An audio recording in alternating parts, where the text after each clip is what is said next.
Hey there YouTube! Welcome back to Artichoke Dip. My name is Rob, solo tabletop gamer, and in this video we're going to be talking about the future. But before I get into that, quick disclaimer. If you like my video, please click the like button, and if you have not subscribed, please click the subscribe button, followed by the little bell icon, and every time I upload a video, you will hear about it. So, far into the future. Generally, a lot of my videos I talk about is medieval fantasy, role-playing games, and miniature skirmish, Lord of the Rings, or Dungeons and Dragons, Palladium Fantasy, Ruin Quest, so on and so forth.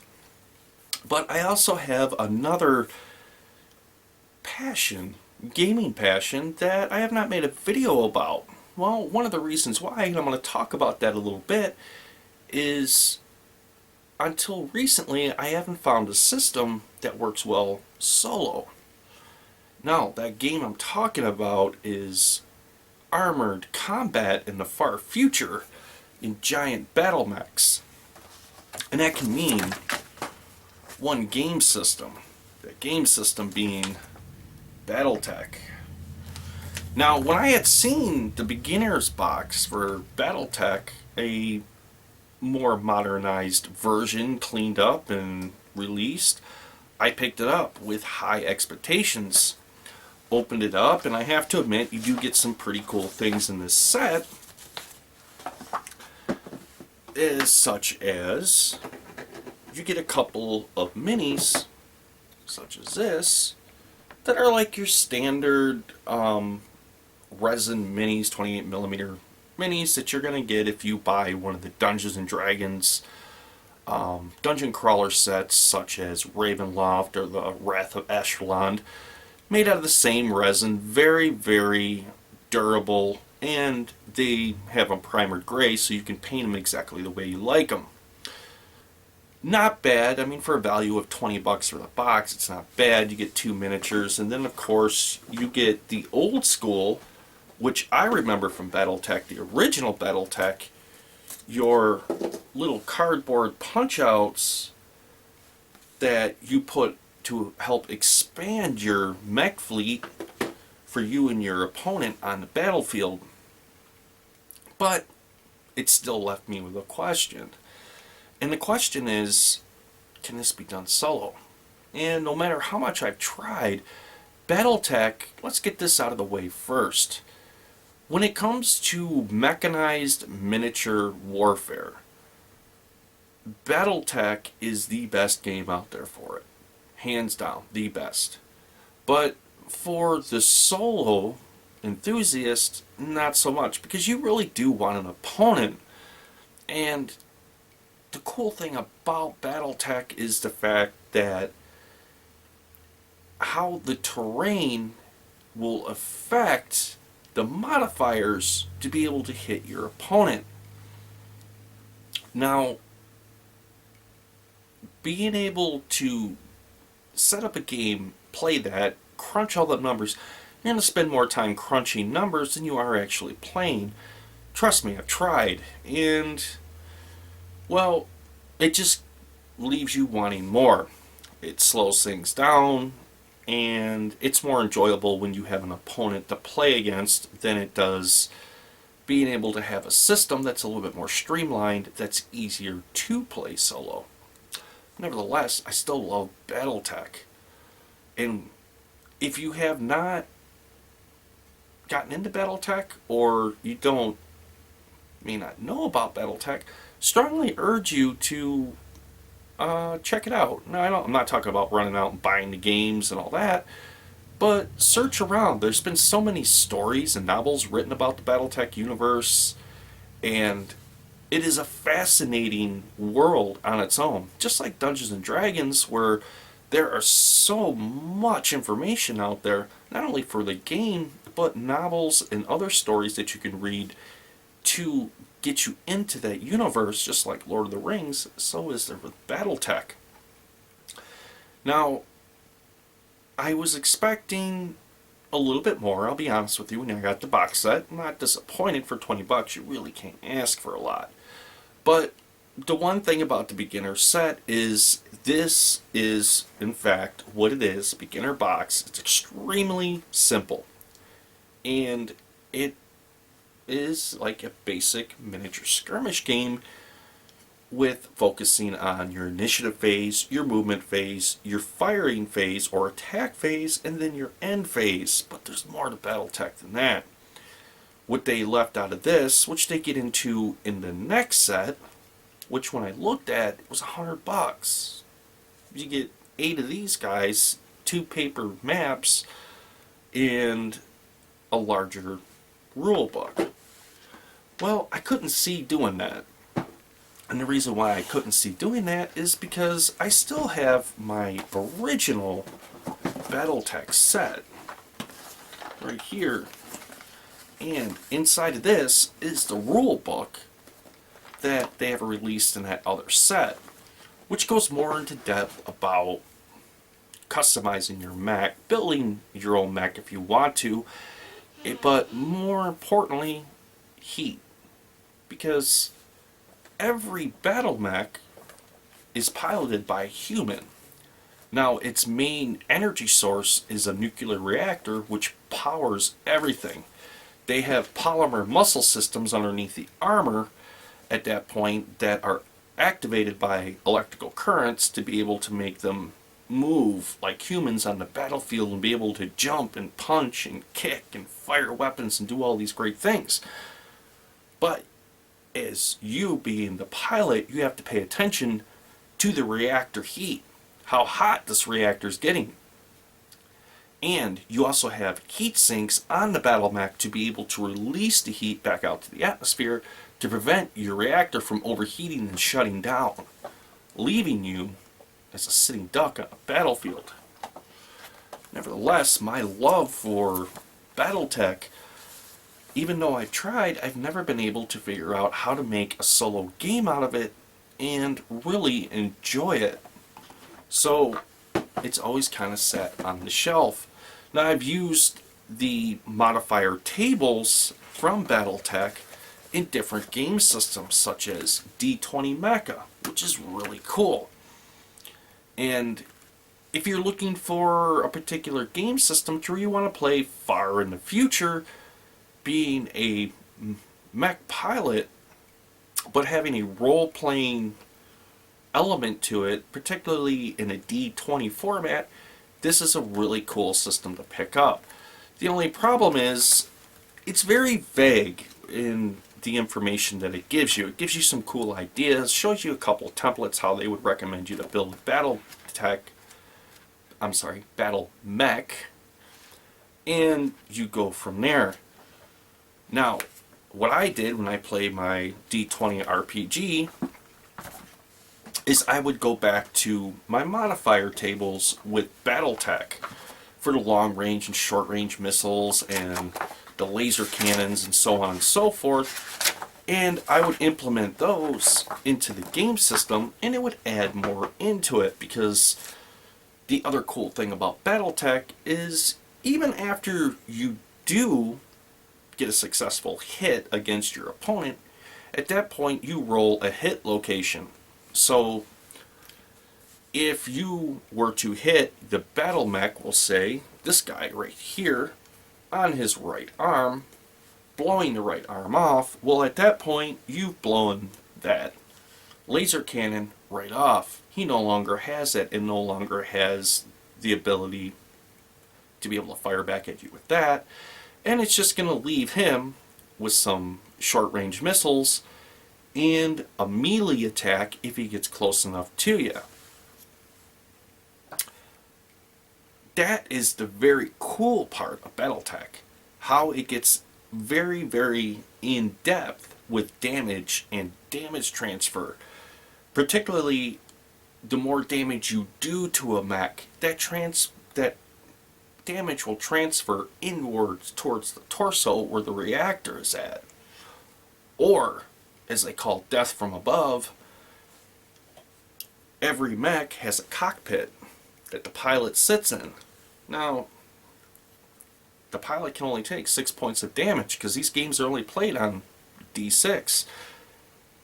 If that cockpit takes 6 points of damage, the mech pilot is killed and the mech is taken out of the game.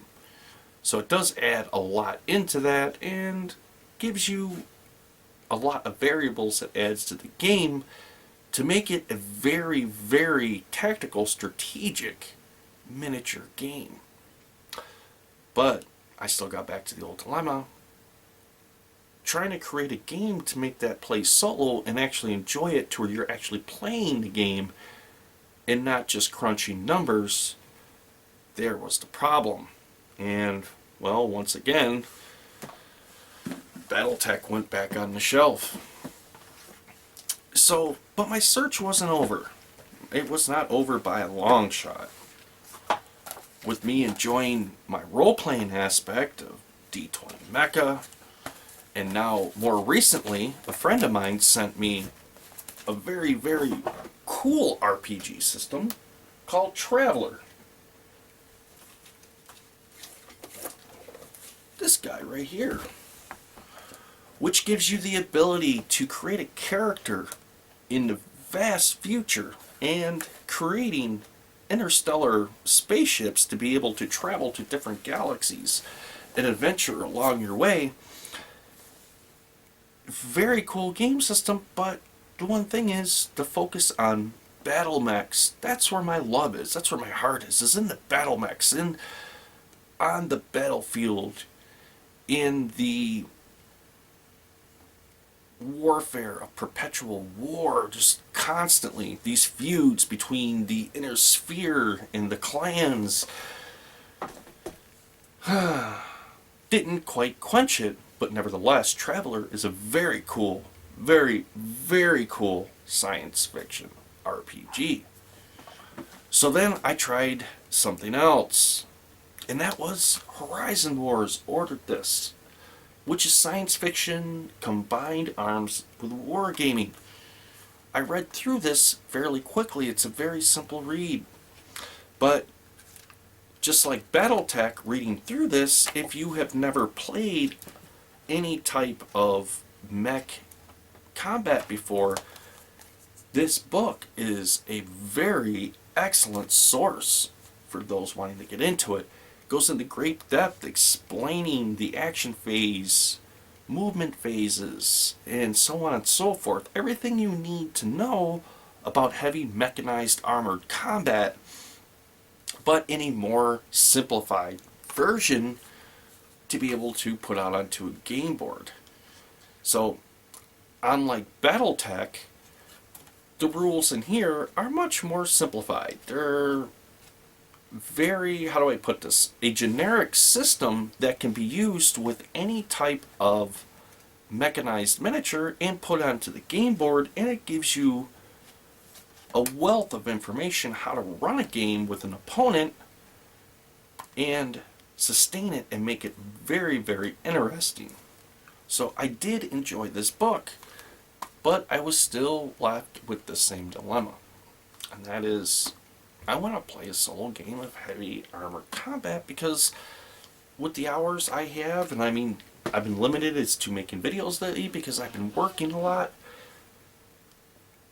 I need something that can be very quick, I can set up quickly, I can play within about an hour, maybe two, depending on what I have going on that day after work, and my search continued.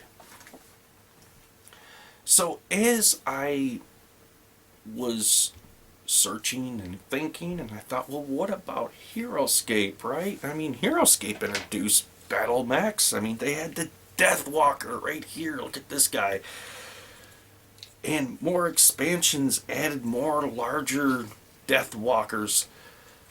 Very cool. In the HeroScape genre idea, you know, armor is just almost next to impossible to penetrate, but problem is very weak, and well, even though they got a high armor, they got a very low life point, and it got me back to the same old rut.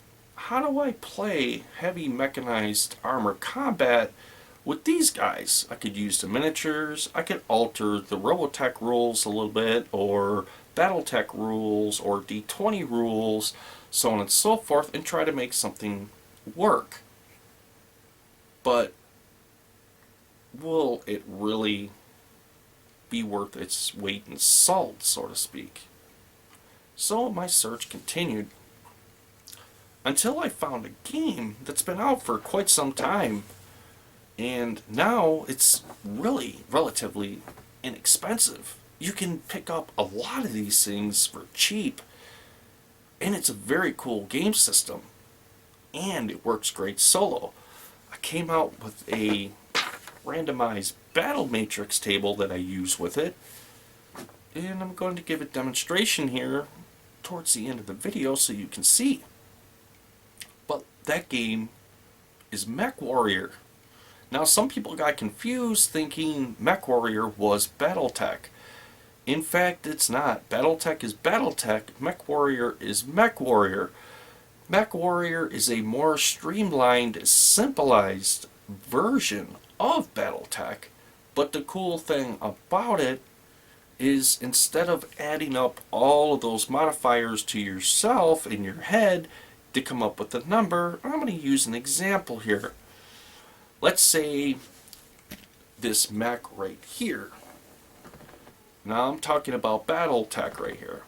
He decides to move his normal movement.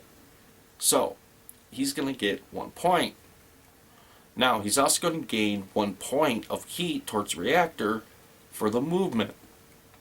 But he stops in light woods, which gives him somewhat of cover but not great cover. So that's also going to give a number, another +1. Now the pluses are not a good thing in Battletech. What it does is the higher the number, the harder the shot. Now, the other opponent on the board for Battletech, so to speak, this guy right here wants to fire at him. So now, he, at that point, decides to move his full movement point, collects his point of heat, and at that point, he's trying to fire a long range, we're going to say missile, at the longest range he has, to this guy that's in the light woods. So we start adding those up. So his main gunnery skill is 3. Long range missile, 2. Well, we're up to 5, but he's in woods and he's somewhat concealed. So that's going to be another point, 6. But he moved before he got into the woods, which is going to add another point, 7. So now, and these are just basic, I'm just giving you a basic overview of it. This isn't exact. So that's going to be 7. So I'm going to have to roll a 7 or better on 2d6 in order to hit my battle mech. When I do, if I do successfully hit him, and it's at that point I roll 2d6 again, I look at the battle mech hit location, and the damage is taken to that location. The damage is then deducted off the technical readout, and I'll show you what I mean by the technical readout.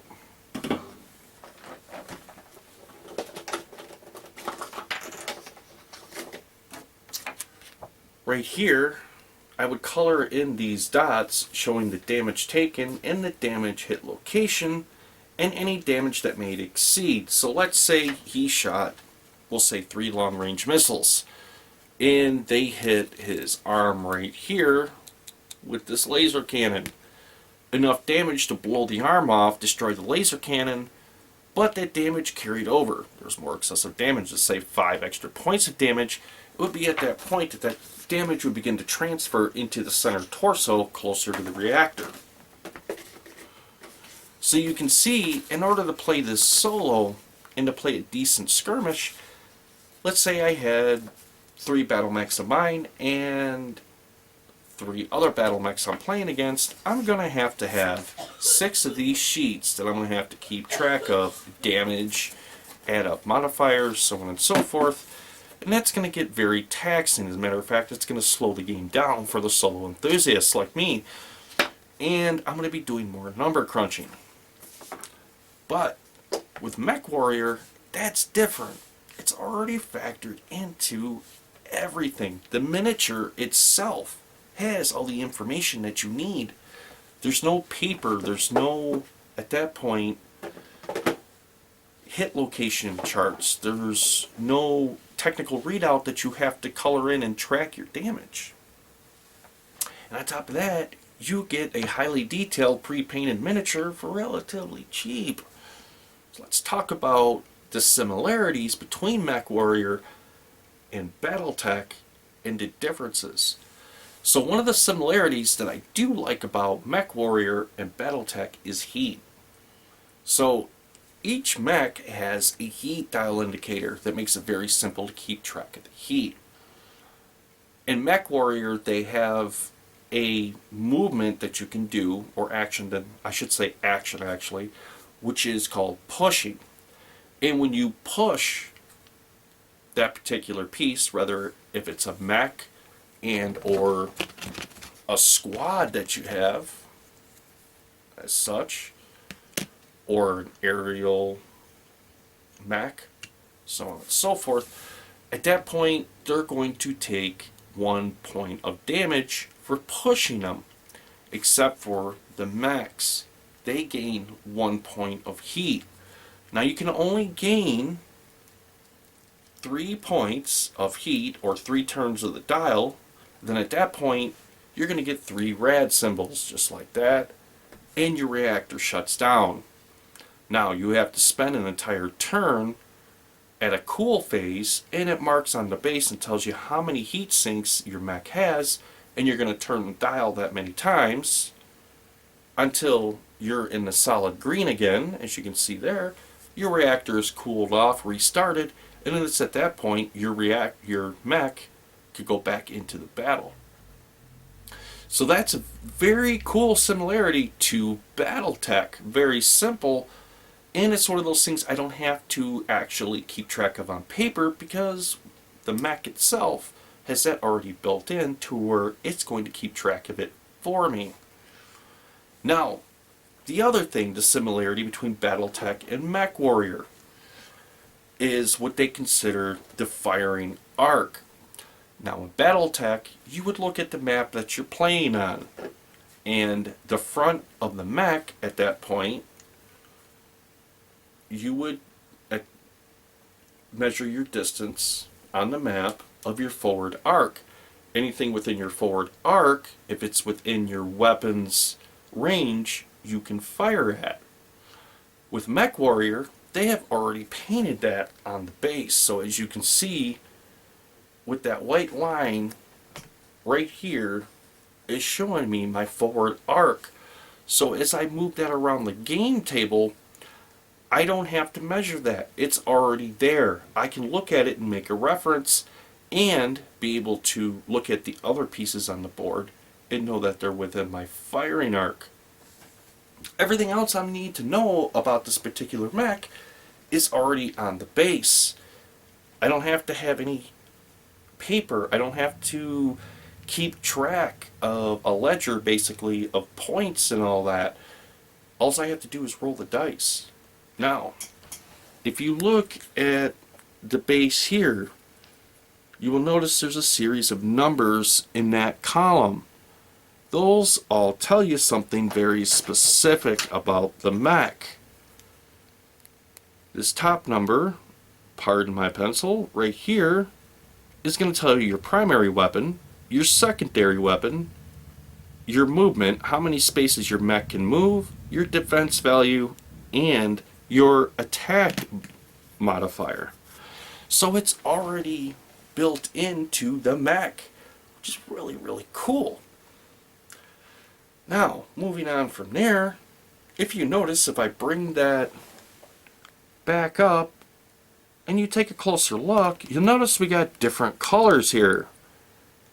The armor right here is red, as well as the primary weapon. This is where it gets very interesting. So with the starter set that you get with this thing, you also get this cool pamphlet that's a wealth of information. So the first thing that I have to know about this particular battle mech right here, which is the Copperhead, is, well, the armor is red. So let me go take a look at his armor. He has reflective armor. It decreases by 2 any damage scored to this unit by ranged combat attacks using an energy type of weapon. It's very cool if you think about it. So there's particular an energy weapon does 2 less damage. Now, as far as his weapon damage, the red means he has armor piercing. The unit's ranged combat attacks ignore other units' defense special equipment with armor in the name. So his weapon is able to pierce the armor and do full damage. So there's a lot of cool things about this particular game system that makes it great for solo. And I'm going to get into that a little bit now and talk about how I did that, how I use a fog of war idea. And if you're not familiar with fog of war meaning I place my miniatures on the board. Now, as they move, and it's the opponent's or the AI's turn, it's at that point that when I roll, the enemies are presented towards me, so it's always that surprise, how they move, how they activate. I don't know how the dice are going to fall and roll, so it really does keep things moving forward and keep it rather interesting. Now, Battletech and Mechwarrior are both played on 2d6. The difference is, with Battletech, you got 2 values. You have your piloting skill and you have your gunnery skill.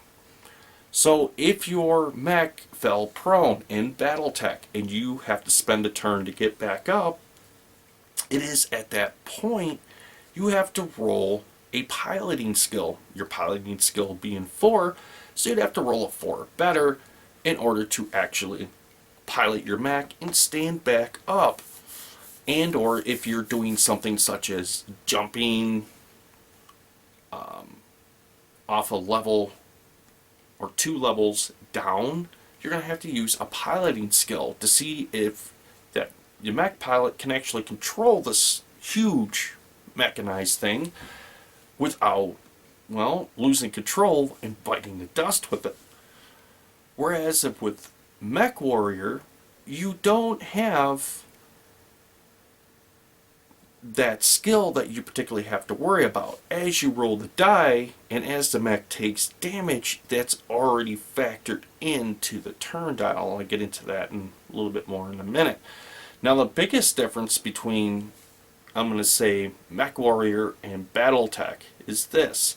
They both have critical hits. If you roll a 6, 2 6s, that's a critical hit. You're going to do full damage to your opponent.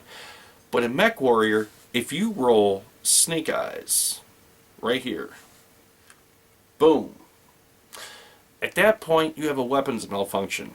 Now, if you're squad or armor division, such as this, or aerial, you're going to take 1 point of damage.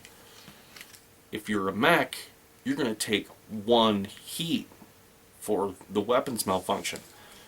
Now, it's very cool aspect into the game that I enjoy. And the thing I like about Mechwarrior is it's a very simplistic, it's not Battletech. A lot of people I know will get confused on that, but it is Battletech in a sense, but it's a very simple version of Battletech, and it flows very good. It's a very, honestly, it's up there with Battletech, and it's a great game system. I lost my train of thought there for a moment. Let's get back into the dice roll. So they give you 3 dice. They give you 2 white, followed by a black. So you're going to roll 3d6. But how you're supposed to do it is you roll your 2 whites first. If you roll Snake Eyes, you have a weapons malfunction, and that's it. Your attack is over. In this case, I rolled a 2 and a 1. I'm going to roll the black die as well. I rolled another 1, so I got a total of 4. Adding in my max attack bonus right there, which is going to be a 9. So that's going to bring me up to 10, 11, 12, 13. Now, this mech was firing at this helicopter right here.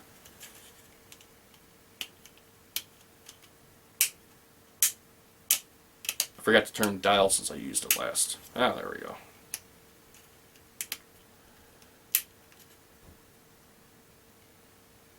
His defense being a 17. Not enough. Not quite enough. 13 and the 17, so it would be a miss. But if the mech did hit that, let's say, right here, he hit with his primary weapon, he's going to do 3 points of damage. Now, if he used his secondary weapon, which is black, I would go to this chart right here, to the damage, and it has streak missiles. When this unit makes a ranged combat attack targeting a single opponent's figure, it ignores figure bases and terrain for line of fire purposes. If the attack succeeds, the unit gets a -1 to its damage value for this attack, minimum 1. This attack may not target a shutdown mech or a unit with electronic camouflage special equipment. So very cool, adds a little bit more into that. But let's just say, for instance, I shot him with the primary weapon. I'm going to do 3 points of damage. I'm now going to take this and I'm going to click this 3 times. It's now at that point I can look at my stats right there. If I can get it into focus for you to be able to show you. And all my stats have changed in the dial, and I don't have to have a piece of paper and a pen to keep track of this. I can see now that my weapon now only does 1 damage. At that point, my flight has been reduced to 15, my attack bonus is a 7, and my defense, my armor's been depleted. I'm now down to a 15, which is making it more vulnerable. Very simple. Very, very simple. But how do I do this solo? How do you do it, Artichoke? That is the question. So what I did is I came up with a very simplistic way to be able to create a matrix and do this. And where I got the idea is playing Shadows of Brimstone, where you draw a card for the encounter, and it's going to show you what kind of encounter, and then you roll a die to tell you how many appear in that particular area. Now, I don't have cards to represent all the mechs and the squads and everything like that in the dice, so I came up with a different, more simple idea to be able to do this that works quite well. And that is, I used a D8, and I broke that up into 8 different areas. The first roll, a number 1 on a D8, would be a squad, and the squad's going to move a normal move. Now this is for the opponent or the AI. So at that point, squad would be moved its normal movement on the board towards the closest miniature that I am commanding. If I rolled a 2 on a D8, the squad will be pushed. So at that point, the squad's going to move, but then it's going to take another move on top of that. It's going to suffer 1 point of damage, but it's going to draw ever closer to one of my mechs and or take another attack, just depending.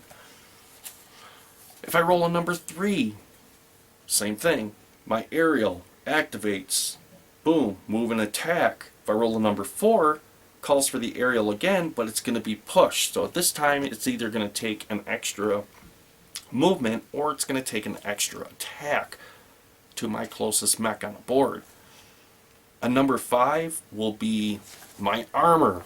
And once again, if I roll a 5 on a 1d8, it's going to be a normal move. If I roll a 6, it's going to be pushed. And then 7 is going to be a mech, followed by an 8, which is going to be a mech pushed. Very simple, and it moves actually quite smoothly. And I'm going to show you the game board setup here in a minute that I was using. I set this up last night and playing a game and how I do that. Now, something else that's incorporated into Mechwarrior is if your mech has the ability, after it takes quite a bit of damage, to be able to safely get off the board back into the hangar, it is at that point that it can be repaired and possibly redeployed later. I even came up with a matrix for that goes not only for my side but also for the AI side, because believe it or not, it does work very well. The game I had last night, I had disabled the AI's copter. It had no weapons, but when I rolled, it came up at that point for the aerial. The aerial was able to make it back to its side to the hangar to be repaired, to come be redeployed and come back out on the battlefield later. Now with the mech repair, I made it very simple. On a 1d20, if I roll a 1 through 17, at that point you're going to take one click of repair. If I rolled a 18, it would be 2 clicks of repair. A 19 would be 3 clicks, and then a 20 will be 4 clicks. And at that point, could be redeployed back out in the field. Very, very, very cool. Depending if it's yours or the AI's, either way. But let's get into that. Let's take a look at the battlefield, how I do this. And I'm going to show you how I set this up and do it. And maybe for you guys out there wanting to play some heavy mechanized armored combat solo, this might help you out as well. Let's take a look at the table.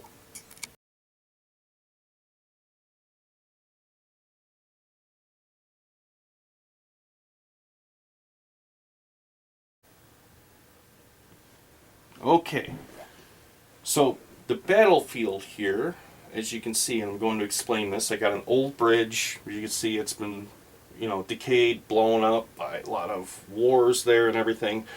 But it also adds height advantage to the mechs. As you will notice, I got a road here. Now, and with the road, I'll explain that, as with this mat. The mat is going to count as very tall grass that's going to be very difficult to pass. So any walking, tracked, or wheeled mech has half movement, unless they are moving on this concrete area, which they get their full movement. If you notice here and here, I put these areas up. Not only do they offer height advantage, but they also have a tree that can block line of sight and provide cover. I've also put trees around here that also block line of sight and also offer cover as well. Something else you may notice is I've recycled some of these Hero Quest turn tokens. Now, I activate 2 mechs per turn. You do not have to use a Hero Quest token. You can use a coin or whatever else you want to use to be able to keep track. And you're going to see why here in a minute why I do this.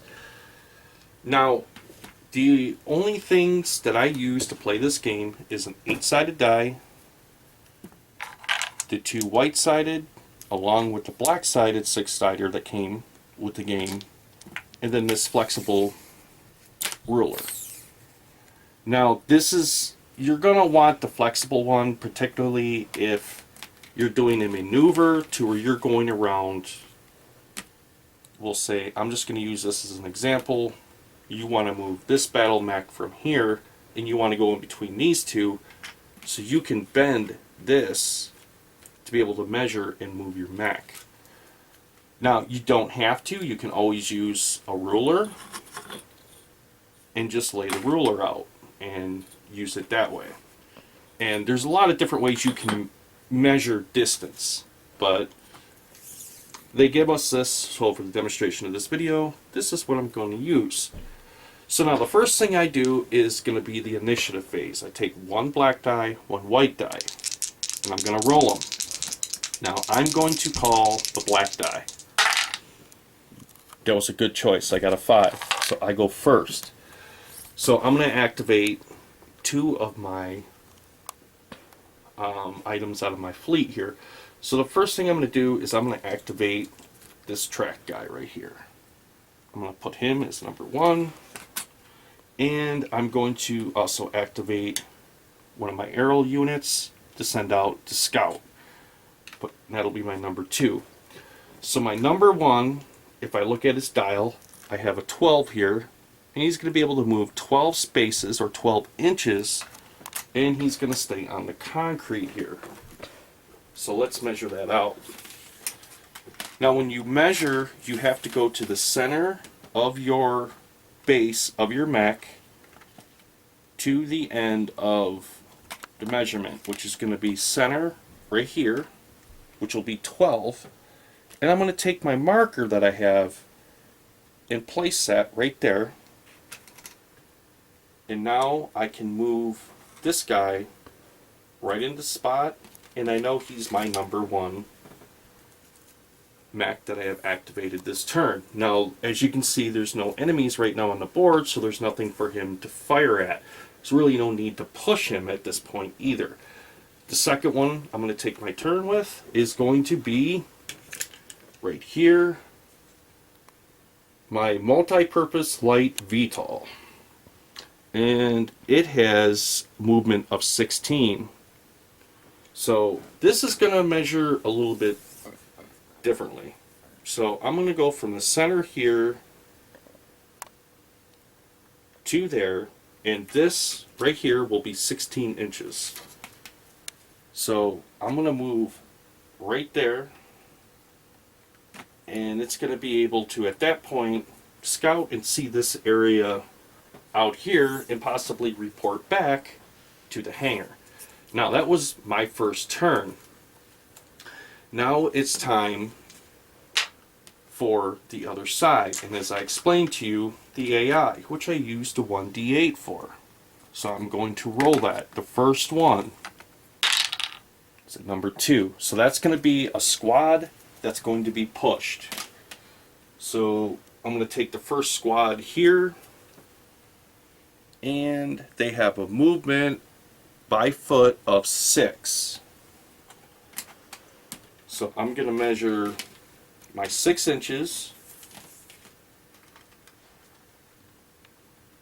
which will be to right here, but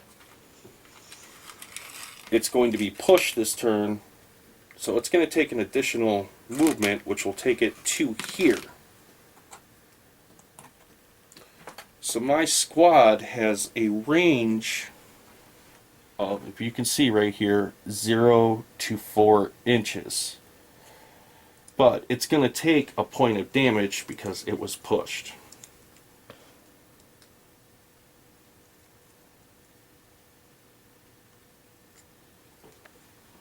So now, with the squad right there, let's take a measurement and see if they are within range to attack. No, they're not. Not within range to attack that. So now I'm going to go to the AI's second. I'm going to roll, and that's a 5. So I had 1, 2, 3, 4, 5. 5 would be a heavy mechanized unit, normal movement, which is going to be my Zibbler Fast Strike tank right here. Now this is a hover vehicle, so the grassy area does not matter. It can pass through that and not lose any of its movement, and it has a movement of 10. So I'm going to place that right there, and I'm going to measure from the center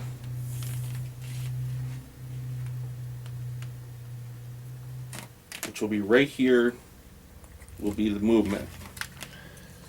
Now, the range of the sucker is 0 to 8, and it's got 2 of these that looks like bombshells, which means ballistic. And do I have any colors?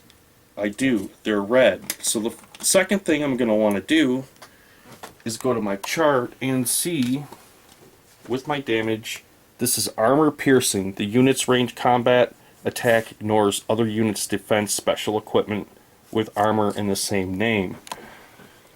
Well, I don't have any special armor, so let's see how this works out. He's going to fire at that tracked unit right there.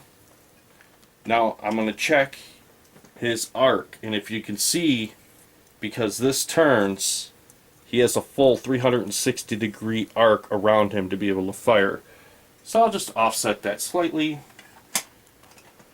to line it up with that poor guy on the tricycle, or I mean, yeah, this would be a tricycle, a track tricycle. And let's see if he's within range to fire. Nope, he's just out of range at 9.5. Now, what about the helicopter? Nope, that's at 11 inches. So both of these are just slightly out of range at that point. And that would end the first turn. So now I'm going to roll the dice again. This time I'm going to call the white die. Good move, because I get to go. So from where I am at with my VTOL, before I pull anything else out of my hangar, I'm going to look at my range. I have an energy weapon that has a range of 10 on it. Let me see if this tank is within range. To the center of that will be 10 inches. It is within range. Now, it's got a red energy, which is armor piercing. The unit's range combat attack ignores other units' defense. So, does it have any special defense? It doesn't. But now I'm going to do an attack move. So I'm going to roll my 2 white d6. Okay, I got a 9. Oh, that's a good one. 10, 11, 12, 13, 14, 15. But my bonus is an 8. So that's going to take us to 15, 16, 17, 18, 19, 20, 21, 22, 23. Now the defense of this tank right here is a 19. So it hits. So at this point, it's going to take 2 points of armor piercing damage. Not that it matters. So what I'm going to do is I'm going to, when we get this dial set, move this 2 clicks. 1, 2. And as you can see, it's adjusted my armor and the weapon damage that I also have as well, because it's taking damage. So I'm going to put that back on the board. So that was my first attack. Now, my second turn that I'm going to take is going to be with my tracked vehicle. He has a range of 0 to 6 with a ballistic. Let me see if I can hit this squad from where I'm at before I decide to move him. Because let's face it. Okay. Yep. From the center there to the center, it's just touching the base, so he's within my range. It's the same thing. I'm going to roll 2d6. And of course his damage, he has armor piercing. Not that that's going to matter for that squad because they don't have... Uh-oh, that's a critical. Roll 2 6s. That's a critical strike. I don't even have to worry about rolling this dice. It does not matter. He's going to do full damage. So at that point, this guy is going to take a total of 2 points of damage. If I can get this thing to turn. Which, at this point, has reduced his armor, and he no longer has a weapon defense. So this squad is pretty much useless at this point. They have no way of defending themselves unless they buddy up. That was my attack. I still get to move. So I'm going to move out of the way of this tank because, let's face it, it's not going to be good facing down a tank on a motorcycle. Can you guess who's going to win? And I still have a move of 12. So center to here, half of that will be 6, which will put me right here. And I am going to move my vehicle to there and to give him cover and get out of the line of sight. Now, moving on to the next turn for this demonstration, I'm going to simply roll the D8 again. My first roll is a 4, so that's going to be an aerial unit pushed. So at this point, my number 1 is going to move from my squad, which is going to work because they're incapacitated, back here to this aerial unit. This aerial unit, which I got to reset the counter,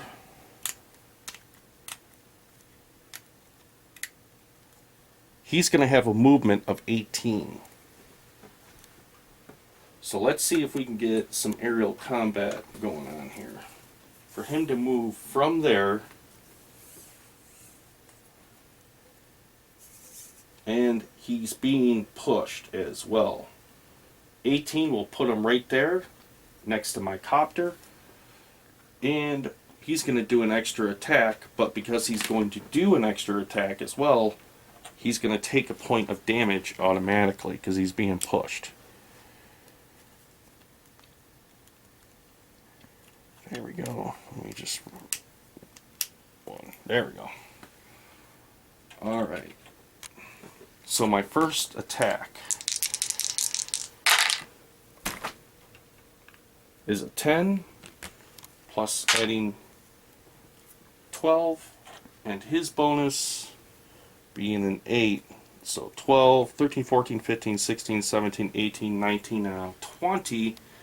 And his defense is a 17,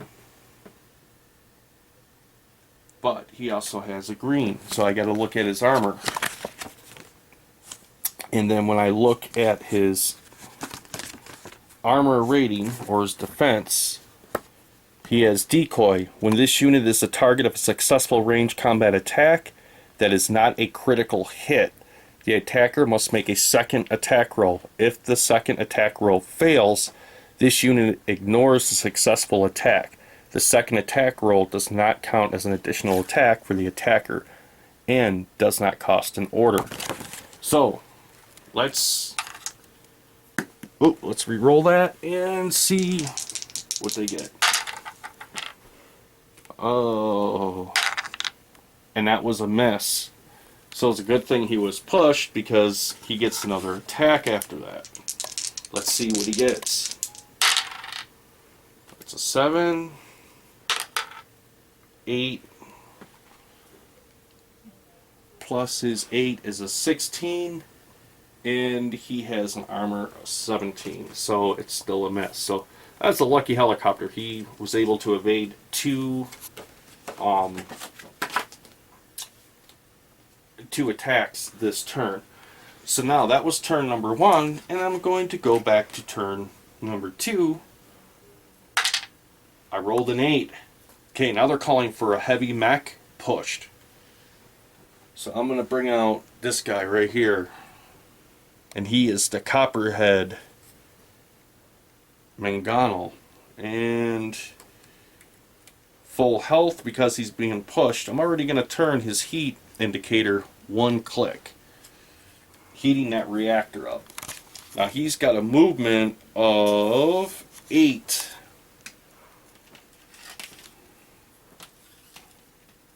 Measuring from the center here, going to put him here, and just move that turn marker there. Boom. And I'm going to take, let me see, my primary weapon is 10, my secondary weapon is 12. Let's see how close he is to the enemy copter. Out of range. So he's going to move.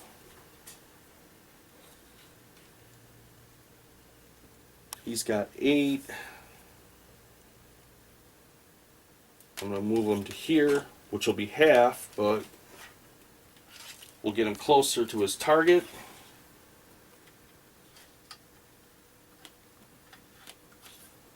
My arc is facing him. I got the weapons pointed up. Uh-oh, and he's within range of my long-range weapon, which is just going to be missile fire.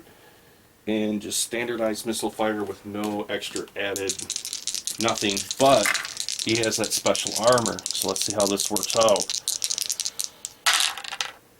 Okay, we got a 7,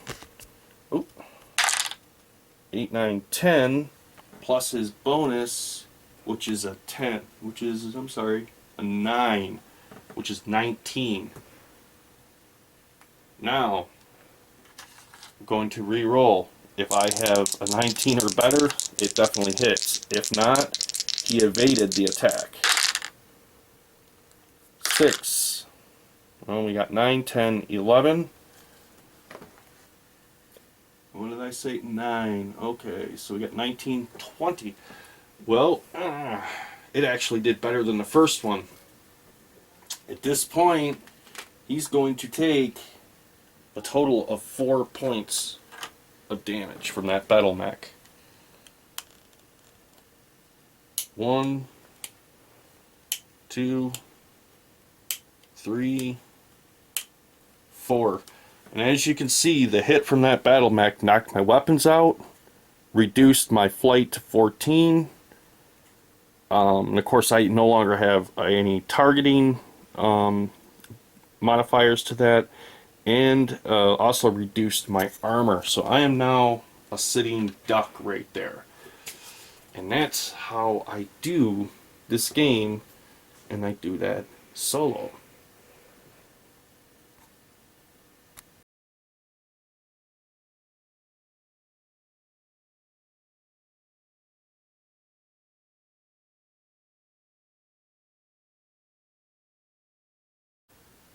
Alright, YouTube, and there you have it. That's how I do Mechwarrior solo. Now, I just follow that progression. Do the initiative phase, and sometimes it works out to where the AI side gets to go first, and you would be surprised how it works out. A good example is that squad that was sitting there that's now incapacitated. Now, if they weren't incapacitated, but I moved on to a heavy artillery unit or a mech, that next time I roll, that squad may be activated, and because I've kind of put that in the back of my mind with my other mechs that I have on the board, will, well, sometimes come up and sneak attack you. So it does work out quite well. And I have to admit, I really enjoy it. Now, these things, like I said, if we were to look at what you're going to pay for Battletech minis and have to paint them yourself in the time, compared to these. You get them, they're pre-painted, they're detailed, all the information you need is on the base. All you have to do is just put them on the game board and play. There you have it, folks. That's how I like to do Mechwarrior solo. Now, if you enjoyed this video, please click the like button. And if you have not subscribed, please click the subscribe button, followed by the little bell icon. And every time I upload a video, you will hear about it. Alright, folks. This is Artichoke Dip, signing off. Have a great week, my friends.